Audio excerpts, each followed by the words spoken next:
ऐसी घटनाएं होती हैं जो हमारी आंखों ने नहीं, हमारी आत्मा ने महसूस की होती हैं। और जब आत्मा डर जाती है तो इंसान हमेशा के लिए बदल जाता है। नमस्कार दोस्तों, मेरा नाम पराग है। हमारे परिवार में हम 6 लोग हैं, माँ, पापा, भैया, भाभी, छोटी बहन और मैं। जब पिताजी का ट्रांसफर मध्य प्रदेश के एक सुनसान गांव में हुआ, हमें वहाँ एक सरकारी क्वार्टर दिया गया। वो घर बहुत शांत था, इतना शांत कि सांसों की आवाज भी तेज लगती थी। रात को अचानक मेरी आंख खुलती और मुझे लगता जैसे कोई भारी चीज मेरी छाती पर बैठी है। सांस रुकने लगती, गला कोई दबा रहा हो जैसे, लेकिन शरीर हिलता नहीं था, गले से आवाज तक नहीं निकलती थी। और ये सिर्फ मेरे साथ ही नहीं, घर के हर सदस्य के साथ होने लगा। लेकिन हम सब ने सोचा शायद हम एक नए माहौल में ढल नहीं पा रहे हैं, पर असली डर तो अभी बाकी था। एक रात हम सब गांव में शादी में गए हुए थे। घर पर सिर्फ मेरी छोटी बहन अकेली थी। रात को अचानक बिजली चली गई। वो टटोलती हुए माचिस ढूंढने लगी। माचिस का डब्बा उसके हाथ से गिर गया। वो जमीन पर झुककर माचिस ढूंढ रही कि अंधेरे में बिस्तर के नीचे से एक जला हुआ आधा कटा हाथ धीरे धीरे बाहर आया और माचिस का डब्बा उसकी तरफ बढ़ा दिया। वो हाथ मानो कह रहा, लो आग तो मैं ही दे देता हूँ। उसकी सांसें रुक गई, जमीन जैसे पैरों के नीचे से हट गई हो। उसने चीखने की भी कोशिश की, लेकिन आवाज नहीं निकली।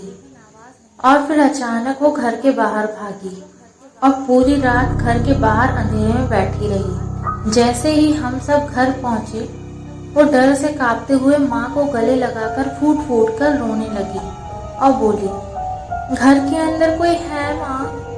माँ ने घबराते हुए बोला, क्या? कौन है घर के अंदर?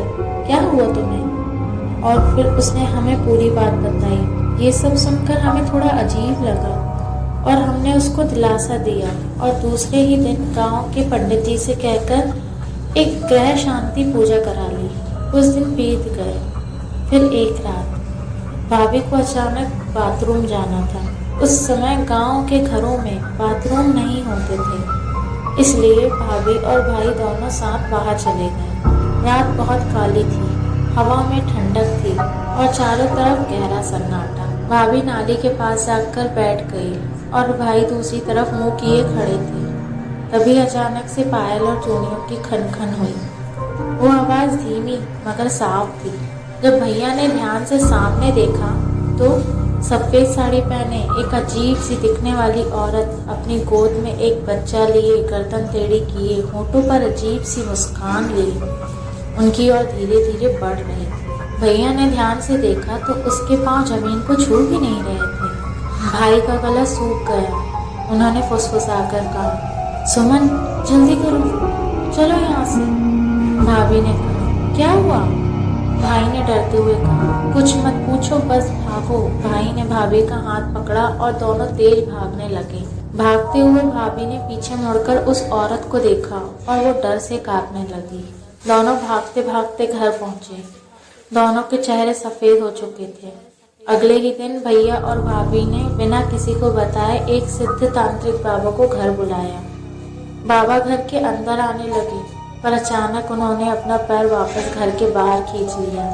उन्होंने अपने हाथ में अपने साथ लाया हुआ जल लिया और घर की चौखट पर छिड़क दिया और फिर अंदर आ गए। भाभी ने उनको पीने के लिए पानी दिया, पर उन्होंने कुछ भी खाने पीने से मना कर दिया। उसके बाद बिना किसी से बात किए वो घर के हर कोने कोने में गए और आंखें बंद कर मंत्र पढ़ते रहे।